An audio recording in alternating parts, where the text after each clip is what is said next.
Hello everyone and welcome back to the next episode of Art Side of Life, where I chat with inspiring artists 5 days a week. My name is Eva and my guest today is Odunze Oguguo, also known as Whytmanga.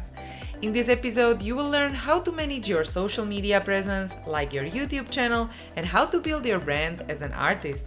I think it's very important to get your name out there. It gives you a professional look when people glance through your work. Design is kind of like solving a problem, and visually that is something that's a representative of you. Odunze is a comic manga artist, storyboard artist, character designer, and writer, originally from Nigeria, now living and working from Texas, United States. He graduated from University of Texas in computer science and fine art. He is an author and illustrator of Apple Black Comic and co-founder of Saturday AM, the home of the most diverse shonen manga anthology since 2013.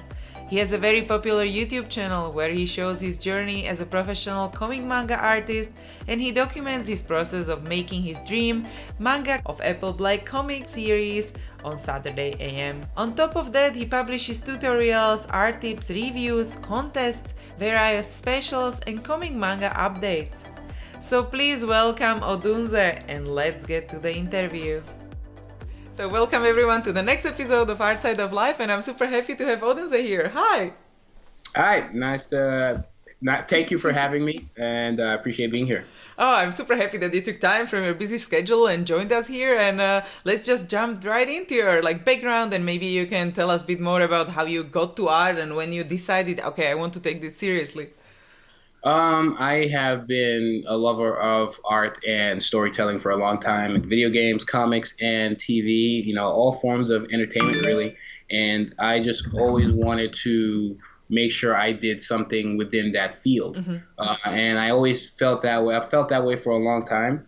And it's only recently, well, not recently, but a few years back that I have fully been engulfed in that. I grew up in Nigeria. And in Nigeria, there's still there's a lot of stuff going on, some positive, but some negative, obviously. And one of the negatives that go on in Nigeria is the lack of electricity, and you would have to find times and ways. You have to be very creative in finding a way to entertain yourself. So as a kid, there's a lot of going out. So I guess the pro of that, you get to go out and exercise and play sports and stuff like that. When there's no electricity to watch TV, and even sometimes when there is, electricity isn't constant. You could be in the middle of a show and it could just cut off, and they don't really care too much. At least back then they didn't, where it could just cut off to a different show at a specific time when you're supposed to be watching a completely different show, and it was all over the place. The only constant things were playing video games, but even then you still needed electricity to do all that kind of stuff. So basically in Nigeria, for me and a lot of people my age, entertainment was a very strong commodity, and we found ways to entertain ourselves. And comic books don't need electricity, so that was one way I got into that. And I started drawing. I like to draw. I drew the cartridges from the Super Nintendo, the covers for Street Fighter, and just copied what I saw. And when we did get shows Western shows like a Superman or X-Men, Spider-Man, I loved all that stuff, and that's kind of what got me into it. I guess that was my gateway drug, and I just continued to do things, draw continuously, and now I'm here. One of the things is when manga and anime hit in Nigeria, and people were trying to get me into it. I was already familiar with shows like Pokemon, but I wasn't pushed to make any content. It was until the shonen mainstream titles like a One Piece, Bleach, and a Naruto came in, and then I got engulfed in that world and start to familiarize myself with other series and get influence from that. And long story short, that all pushed me to where I am today. And so how old were you when you moved, and how was it for you to kind of adjust to a new culture and do the networking? The adjustment was actually not that hard. I had siblings here, and we tried to entertain ourselves any way we could. So I was already kind of familiar with I was as familiar with the Western culture as I could be through media. Yeah. And so I kind of already knew things, and that's I came here when I was 16 Mm-hmm. for college, and kind of just tried to do college and do my art at the same time. I'm here in Texas, Mm-hmm. and I was here. I graduated with a minor in computer science Mm-hmm. and a major in fine arts. And now I'm doing my graduate school at UTA as for visual communications. So I'm an MFA Mm-hmm. here in the visual communications program. Visual communication is basically graphic design, visual communication design, Yeah. and that's what I've kind of been doing since then. And the networking part, especially building an audience, doing all that stuff, is once I saw the avenue to use the internet and use it to my advantage. I started doing that, say mid 2010, YouTube and Yeah. Facebook and all the social media as they came, and Mm-hmm. somehow I could use that and take that to my advantage to build an audience just in case if that could help me break into the comic industry or break into doing some my own thing, whatever I wanted to do. Because I knew I didn't have like a strong, huge backing behind me, so Mm-hmm. I saw other people using that method online, and basically did the same thing. Yeah, because like even for people who just move from city to city, that's hard to do just networking and but when you went to the university, that's easier to like meet people because if you just start working or you work from home, then you are like, okay, I don't know anyone. Yeah, yeah, exactly. So Yeah. the school also helps in connecting you to people and also educate because you meet sometimes you meet diverse minds and you also meet like-minded people and it kind of just helps tie things and put things together. Yeah, and so which were kind of the biggest decisions you had to do in order to get where you are now? Like, of course, it was also the move, but like because running the company and doing the books and all of that, like after university, and you started the YouTube channel, what kind of happened in between? Which were like kind of these biggest decisions? Um, I'll say that it wasn't to me. It didn't even feel like a decision. It was like at the back of my head, I'm like, I'm doing this no matter what happens, right? Yeah. So I went to school and I did all the things I needed to do in school and did my best to organize myself to do both simultaneously while doing the comic.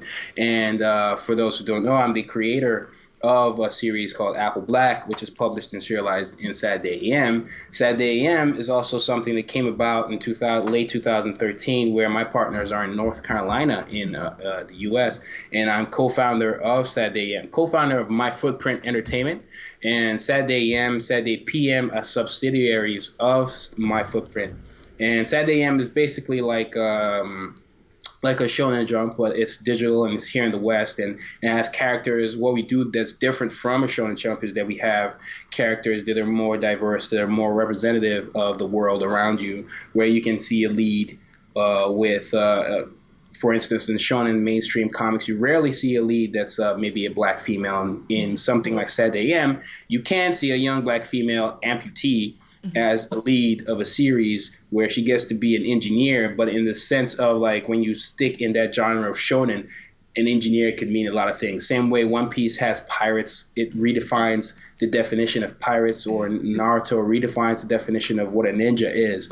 Here you have smiths and engineers, and that definition is redefined.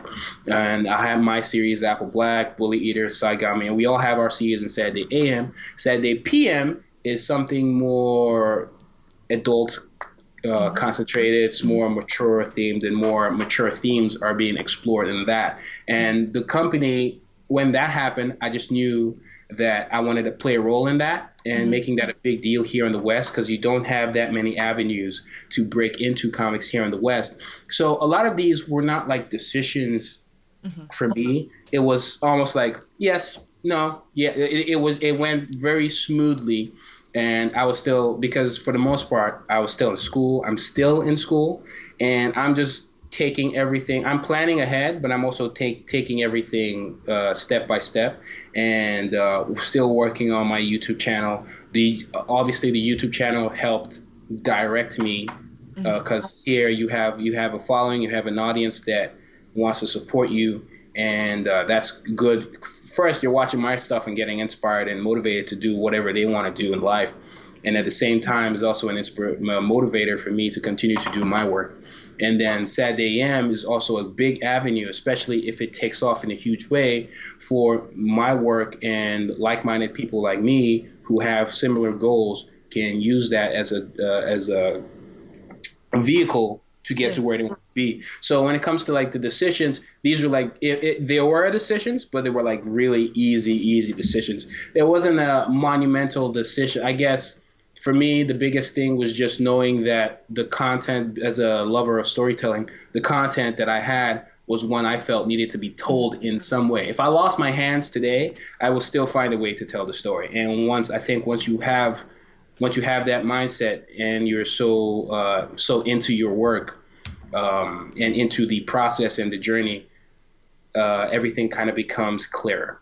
Yeah, and so when you decided with your friends or like classmates, right, that you want to do this, did you have someone who helped you to set up the company or advise you on like technicalities, and like did you have a Yeah. mentor or all of that? So the I was actually approached by the founder, Frederick Jones, who had experience already in the business, being an executive in the industry and helping bringing things like Yu-Gi-Oh to America, or being an executive at Blockbuster. And so we already had that. He is the main founder, spearheading everything, and I'm the one who came on board. Also came on board with my content and came on board with my contributions at the time. So everything, thank God, has kind of been smooth and easy for that process because he has so much experience doing that. And not just me, but all my other colleagues are learning from that. And by the way, we are the co-founders and just the people behind it, the staff, the team behind Saturday AM, which I love so much.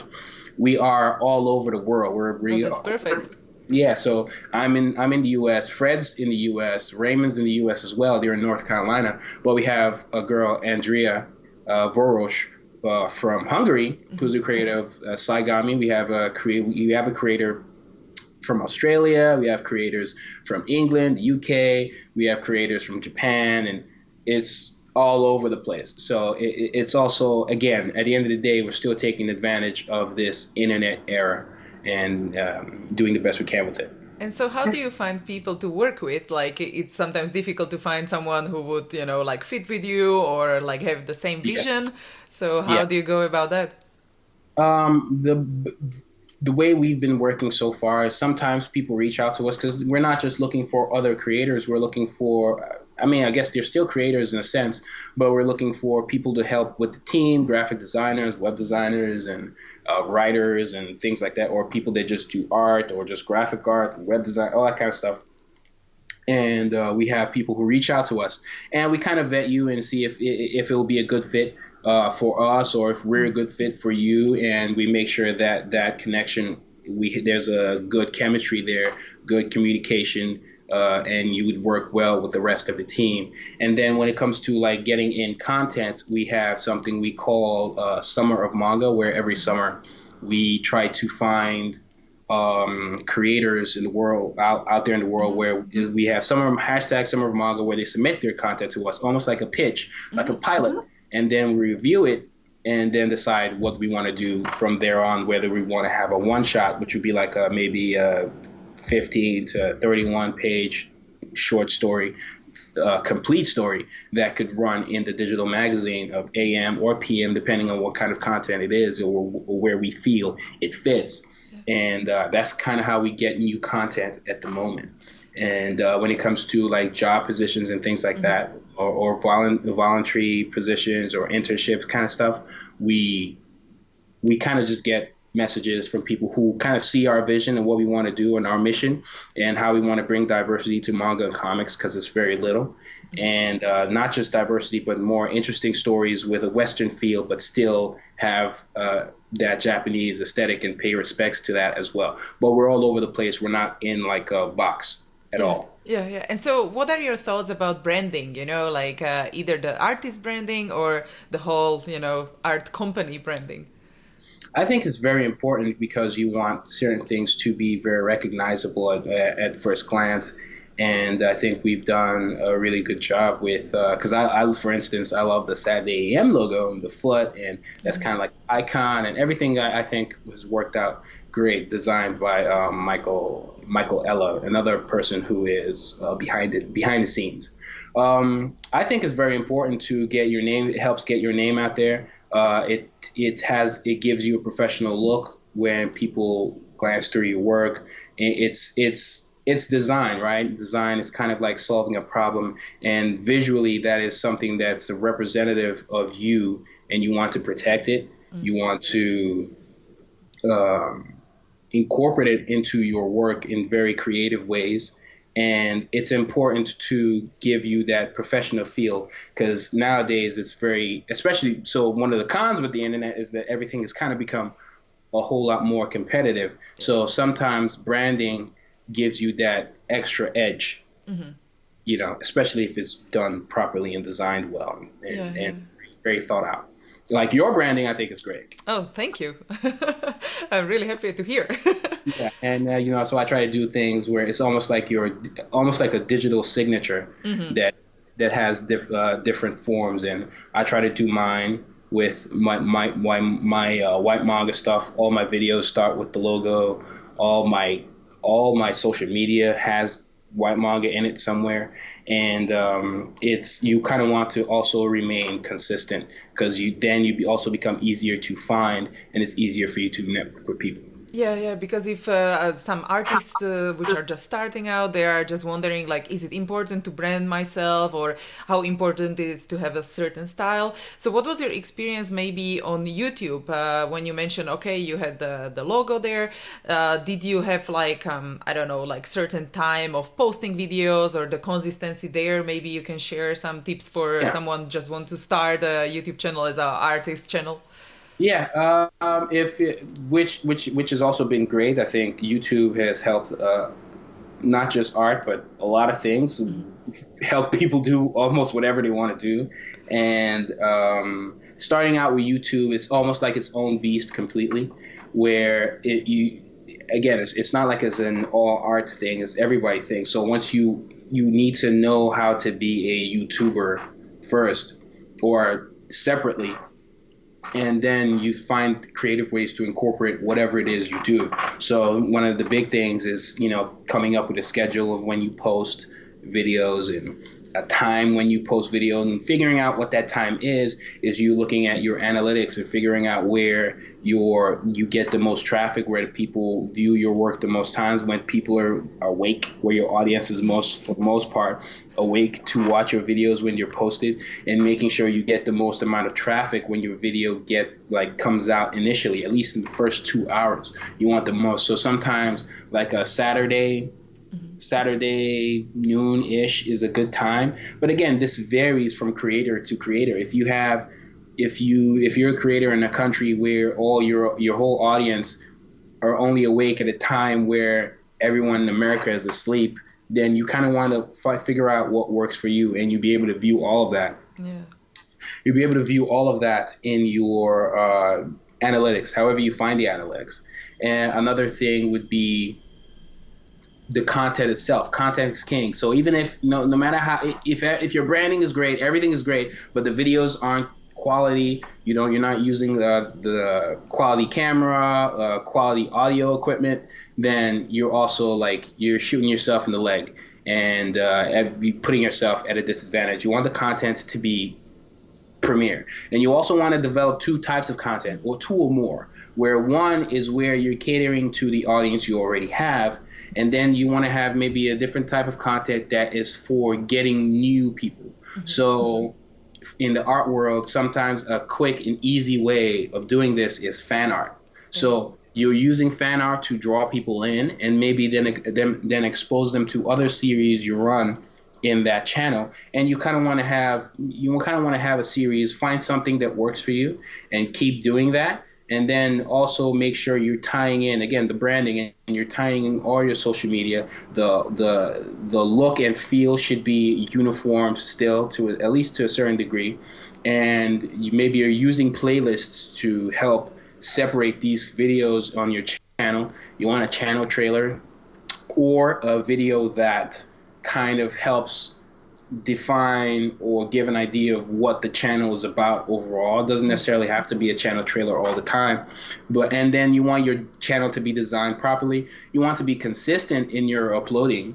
You don't want to upload for a while and then go stale for like 2 months and try to come back. You do lose an audience, especially in the early stages of creating content, because you can lose a lot of your audience that way, because they're not in that stage. It's not like they're super fans yet, unless you just want to make videos for your friends and family, which that's not the point.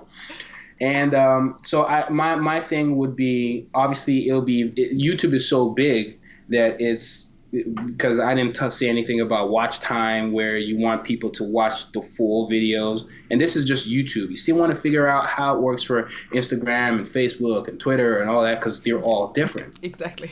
They're all different. So, for YouTube, there's watch time where you want to make sure that people are watching a video. YouTube wants people to be on their website, so the longer your video can have them stick to your video, maybe they watch the full thing. And if the video is a longer video, maybe over 10 minutes, that also helps, again, maybe with ads. But again, it's a long spiel. YouTube wants people to constantly be interacting with you, be interactive with the likes and the dislikes. So you always have a call to action at the end of your video telling people to do those things, like the video, subscribe, and all that good stuff.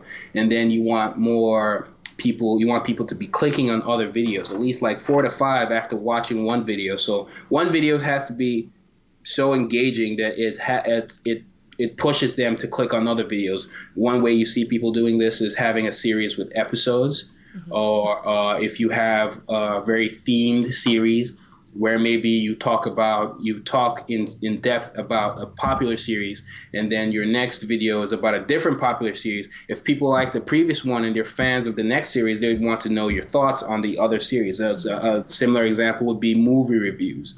And so you get people clicking and clicking and clicking. And you also want to be a personality to a certain degree, depending on what kind of channel it is, because sometimes you want them to connect with you almost more than anything else. Yeah. So YouTube is like it. You could talk about YouTube for hours and how to find success with that. And it's not like I found like the most success, but like I think I've done pretty okay. Yeah. And I've done pretty okay. So another advice would be to do the research. Mm-hmm. Do research on how to tag your videos, how to title your videos, how to do the thumbnails. And there are other channels that focus specifically on how to be a YouTuber and how to take advantage of YouTube, and take advantage of your analytics, and take advantage of tools and extensions like, for example, a TubeBuddy that kind of helps you navigate through your analytics and gives you even more analytics and suggestions of what tags to use and how to title and to put descriptions in your videos. Find those channels and watch them and learn from them. And as long as you're constantly trying to learn how to be a better content creator, regardless of the website, whatever website it is, you will get better over time. Yeah. Yeah, and it's also good, as you said, like keep the branding across all the platforms you use. So even if you focus on YouTube, then you have the same branding on Facebook, Instagram, and wherever. And when you were talking about different stories, and because like, yeah, some big companies might be like, okay, I don't want to go to edge of this kind of story and there is too much variety. Does it happen sometimes to you that you have negative comments on your content? And if so, how do you deal with that? With variety, maybe? No, I mean, like, if you ever have like negative content comments on your content. Oh, that is... It's inevitable, especially here on the internet. You can't please everybody. So you try to, unless it's constructive criticism, then you can take it into heart. But if someone is just being mean or being for no reason, I'd say just ignore them. Sometimes I still read it because in between the lines, they might say something that is true. But in general, I try to ignore them because usually you tend to pay more attention to the negative stuff, especially if you get good stuff all the time, because you don't expect anybody to not like it. And when someone doesn't like it, like, why? I'd say don't pay too much attention to it. It's going to happen regardless. You can't please everybody for whatever reason. Something happens somewhere and that person doesn't like your content, or they're just flat out a troll because they are subscribed to everything and they like they follow you on all this other all the other websites just to mess with you. So it's I just say don't pay too much attention to the negative stuff. In fact, pay more attention to the positive stuff and only pay attention to the criticism that you get that's constructive. And I think that's the best way to move forward, especially in the world of the internet where those people like to remain anonymous and you can't talk, you can't meet them in person and, have a civil conversation with them.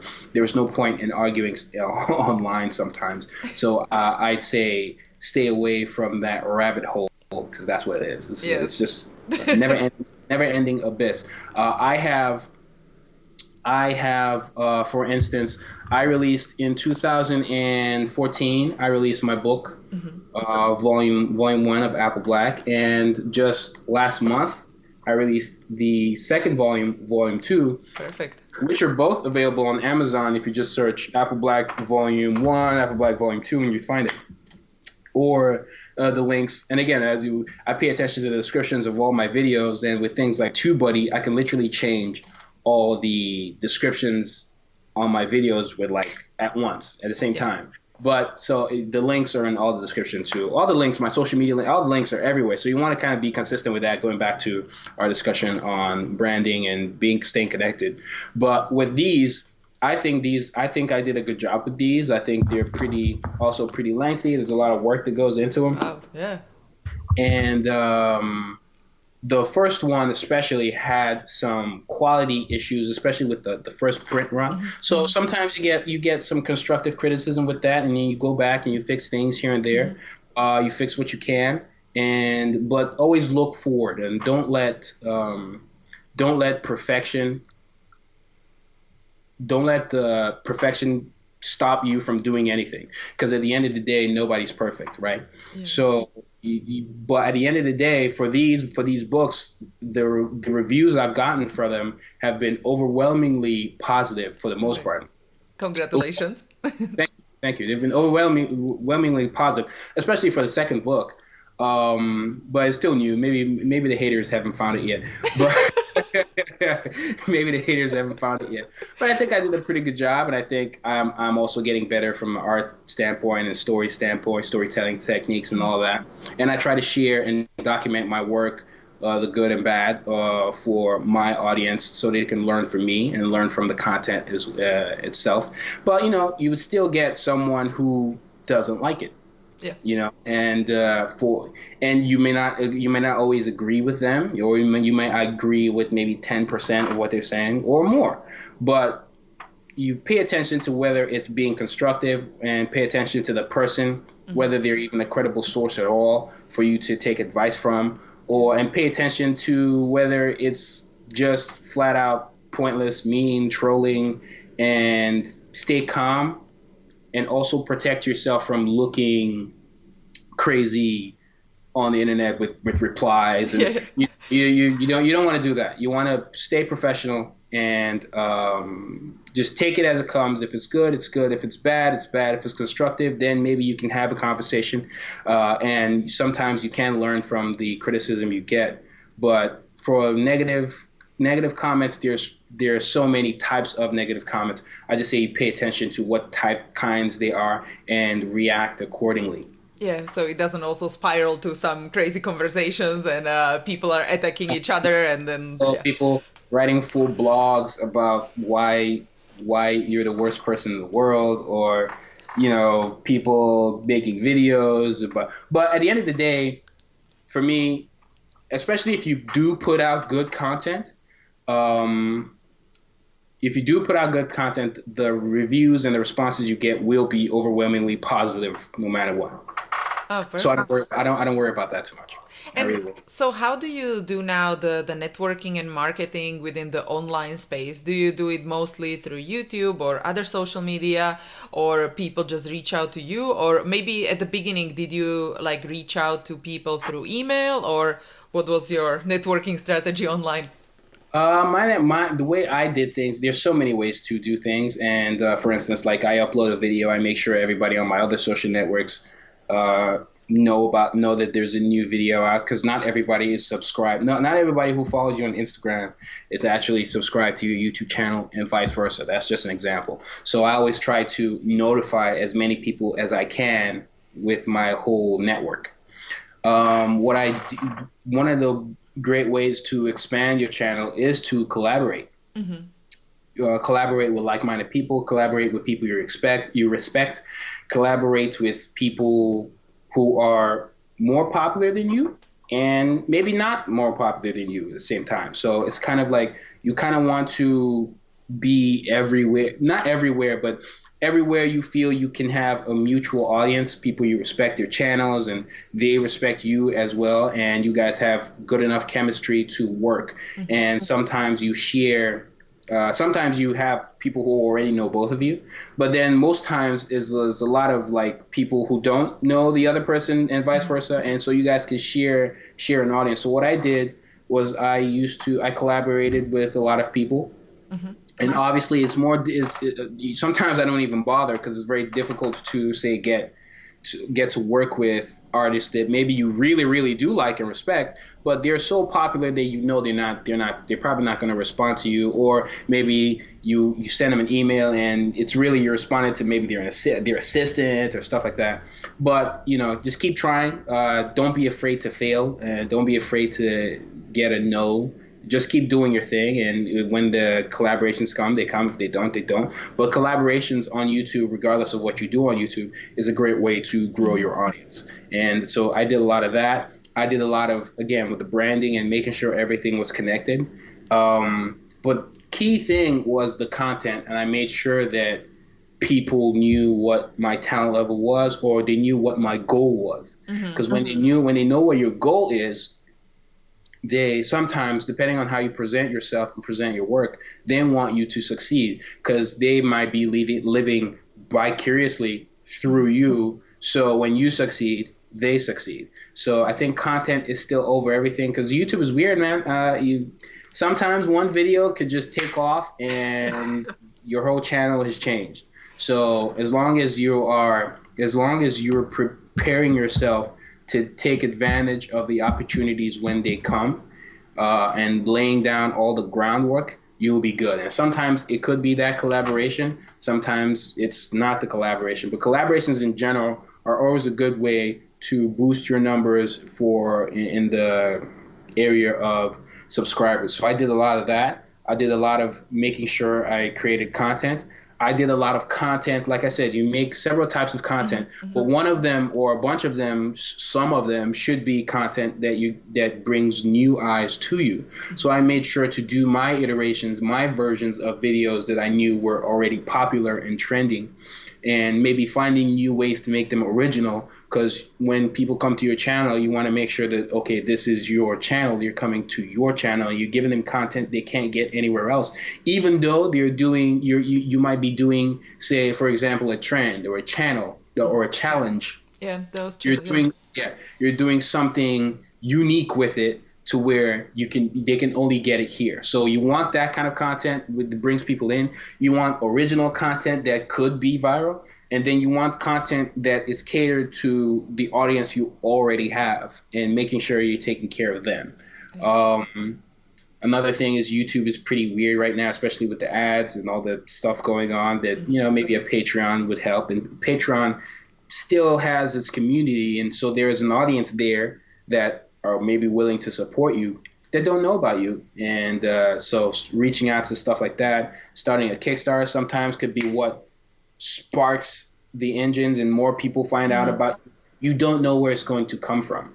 Yeah. And so you kind of want to keep your ears. So I made sure I kept my ears to the ground. Oh, Facebook page might help. I had a Facebook page. Instagram might help, and Instagram has helped a great deal. You do an Instagram, and it's the same thing where on Instagram, you can't. It's very difficult to just get everybody on your YouTube channel to just go follow you on Instagram. One, some people don't have Instagram pages. So Instagram is the same deal where you want to keep your ears to the ground, collaborate with people, interact with people. So it's not just collaborations, but like interact with them and make it feel like a community that you guys care about the success of one another, because the success of someone is not your failure, you know what I mean? So you Yeah. like be supportive to others as well, and collaborate, be interactive with the audience you do have, and go from there. And those are all the things I did, and I also made sure to keep my content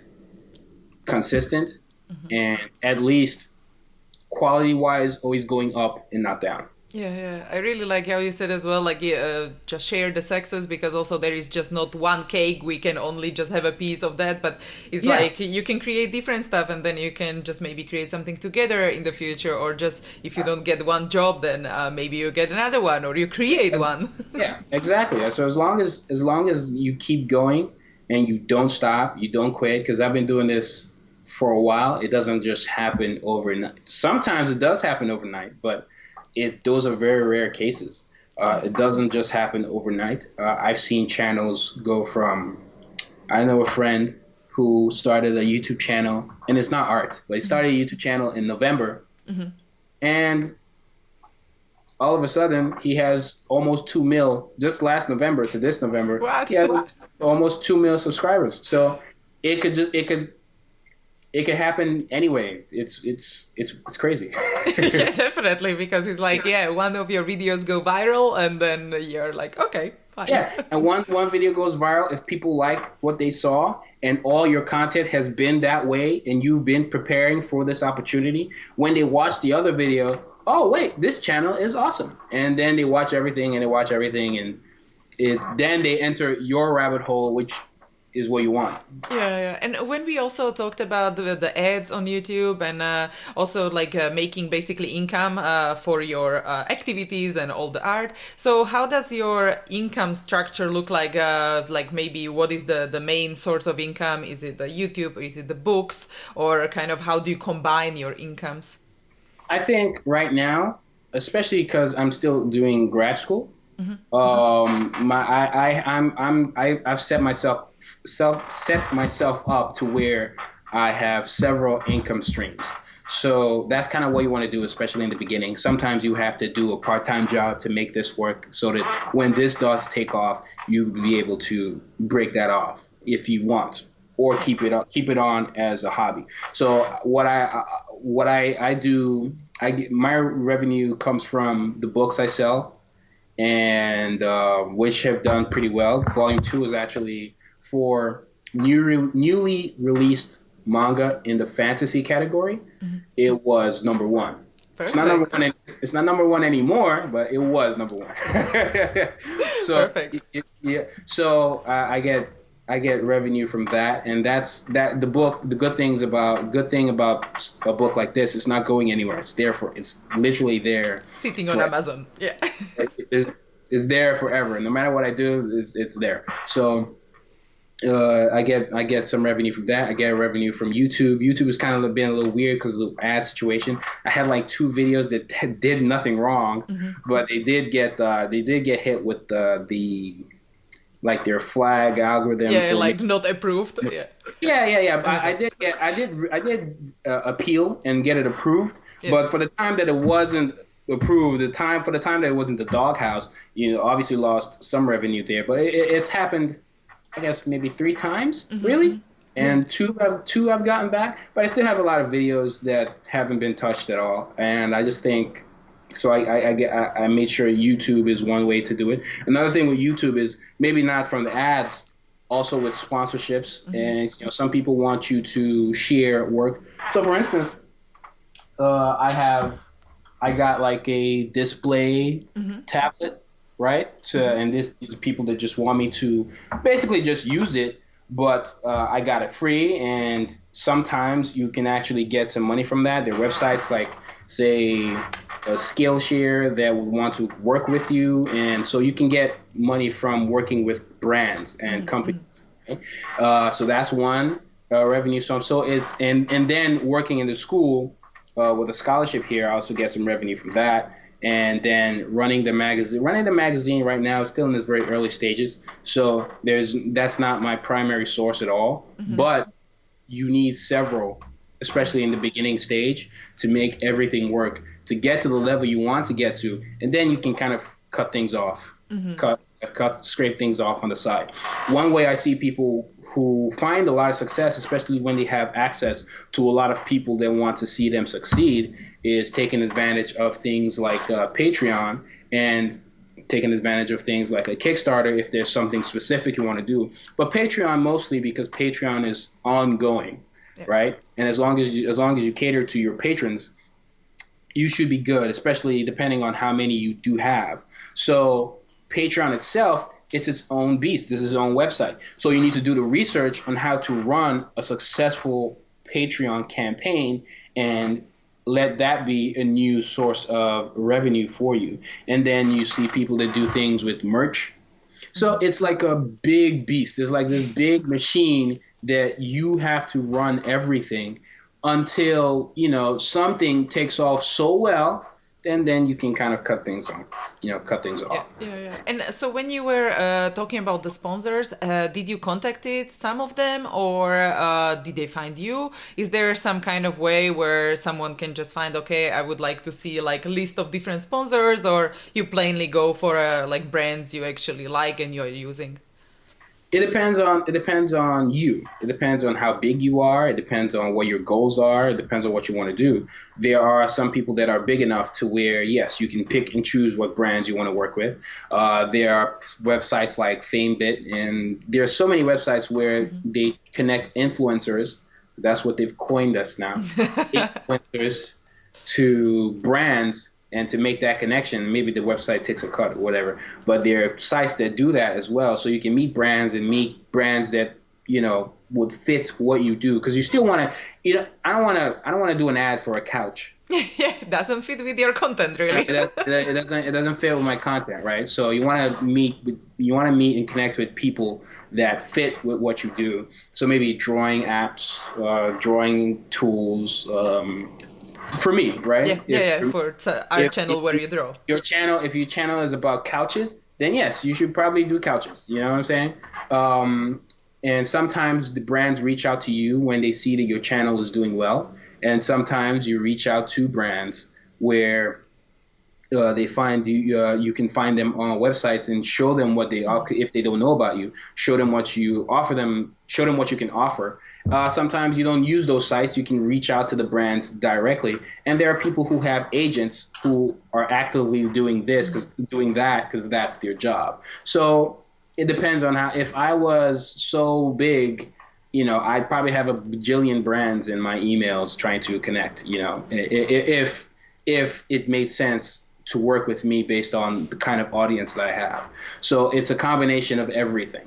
Sometimes you reach out to them, sometimes they reach out to you, sometimes you both find each other on a website, sometimes they know about you and you don't know about them, and vice versa.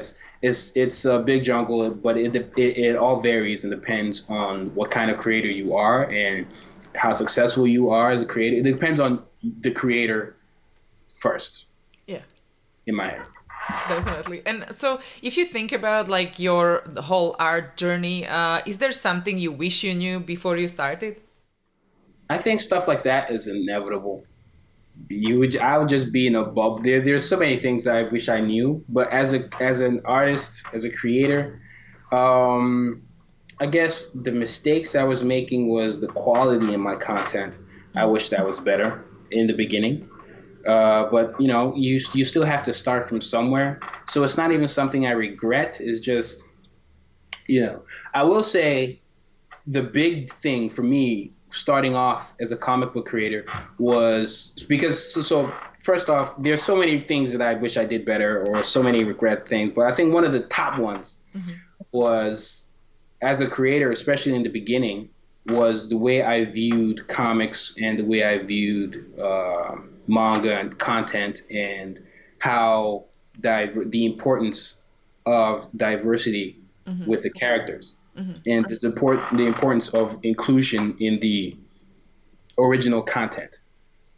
So I see a lot of new creators when they start off with their comics, they make, for instance, if they're inspired by One Piece or Naruto or Bleach, then all their characters are Japanese, and and then the story takes place in but they're not from Japan. They're not from Japan. They don't know anything about Japan. They've never been to Japan, and then your whole thing just comes off very unoriginal or not so authentic, or not as authentic as it could be. And if you're starting out and your artwork is not where it needs to be, your story is not where it needs to be, and then on top of that you still have that stereotype, stigma, whatever, of trying to be Japanese when you're not, right?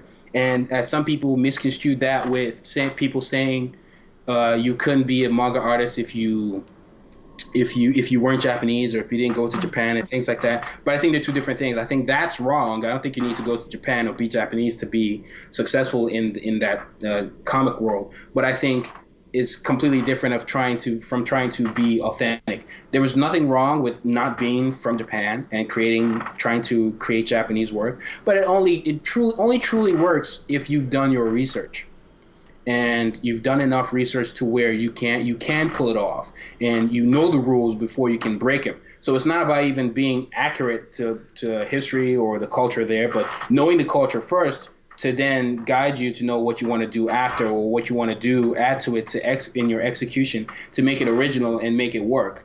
And I think people try to skip the step and just do whatever they want, right? Without research. Yes, without research, without not knowing the rules, and just you can't break the rules if you don't know them, and you can't hide behind that and say, oh, I can do whatever, because you can do whatever you want, but don't expect it to be successful, or don't ask why it isn't successful when you haven't done the research. Yeah. And I did do the research in the beginning, but one thing I didn't do was just understand things about diversity and why it was important. So in the beginning of my work, I didn't have characters of color as much. I did have them, but because I was not thinking in that mindset, I didn't have them as much. I just saw it as normal, because growing up, that's all I saw. I didn't see that many characters that looked like me. I didn't think about it too much, right? Mm-hmm. So it's not just in comics, but in media in general. Oh, yeah. So just the one big other discussion. Yeah, in media in general. So is me not seeing that early enough? I wish I did, because then I think there will be certain things that will be different in the way I think, and the way as a creator in general, and the way I produce my work. I just wish I did more research in that to understand it the way I do now. Mm-hmm. And I think my work would be even better. Oh, perfect. Yeah, I think, now that you can do it in your new book. Yeah, I did even do it more. Yeah, I did do it in the new book. Yeah, exactly. As you mentioned, like you do, like what you learn, you implement in the next project you do, and the next one can be even better than the previous one. Yeah, and the goal at the end of the day is to always keep trying to improve on all fronts, as a human being, and but as an artist, the art, the storytelling, and as your channel, the videos. With each video, you want the latest video to be better than the next. Sometimes it's inevitable, and that's not the case, but at least that should always be the goal. And over time, you should try to find and make improvements and see progression in the work that you're doing. Yeah. So I think the scary thing for me is where maybe my work just hits a ceiling, and I don't want that to happen, and I know that's not going to happen, because as a creator, there's still a lot of things that I want to improve on, that I know I can improve on. There's still a lot of things that I don't know, and there's still a lot of things that I want to learn. So I think my bucket is not full at all. So what about the future then? If you think about what would you like to be remembered for in like 100 years or 150 years, or maybe what is your goal in like 10 years, and what do you see you're doing? If I cared enough about being, I guess it would be cool to leave a legacy of something and be remembered for something, I guess. But I guess if there was anything, it would be my work and my impact, and the impact that the work has had, or just me as a person has had on people to make their lives better in any way, really. So, but from a professional standpoint, I guess it would just be to for people to see me, someone like me, who came from a place where stuff like this is extremely rare, to end up where I am, creating it and having it be successful, and maybe a video game, an Apple Black video game, or a Bukasi video game, or an anime comes out that is successful, so that it can reach more people and they can see my journey starting off, and maybe that inspires them to get up and do what they want to do as well. Yeah, definitely. I totally love that, because people are sometimes worried, like, oh, but maybe, others started already too early and I'm too old to do this, or whatever like that. So yeah, definitely, that's perfect. And maybe before we say goodbye, you can share the last piece of advice or like key takeaway, and then we will slowly finish. I think my advice would be to continue watching Eva's channel. Because there are a lot of people who are going to have good advice for you, and the advice is not going to be the same. So I'll just keep mine short, even though I could talk about advice forever. But I guess to always want to improve yourself and never give up. Don't quit. Because I've seen a lot of channels who are kind of like me. In fact, they were ahead of me. And they just people are different though. Like, I'm not criticizing them for quitting or leaving for instance, the YouTube space. Or changing priorities, basically. Yeah. I don't know what's going on in their life, but you know what's going on in your life. And if you're just quitting because you're just quitting, then you wasted time starting to begin with, right? So my biggest advice would be to, as cliche as it sounds, never give up. Perfect. Yeah, I love this, and it's a perfect way to finish the conversation. It was a great advice, and thank you so much for being here. Thank you for having me. Oh, thanks for sharing your artistic story. It's amazing, and super happy. Thank you. And thanks everyone for joining, and see you in the next episode. Hey guys, if you enjoyed this video, don't forget to give it a thumbs up and let me know in comments. Also, please subscribe to my channel for more videos, because I post new interview every single workday. You can also find the resources mentioned in this episode at artsideoflife.com. Just type a guest name in the search bar. There is also a little freebie waiting for you, so go check it out. If you want to listen to the interviews on the go, make sure to check out the podcast episodes at artsideoflife.com/podcast. Thank you so much for watching. I really appreciate you, and don't forget to inspire each other. I will see you guys in the next episode.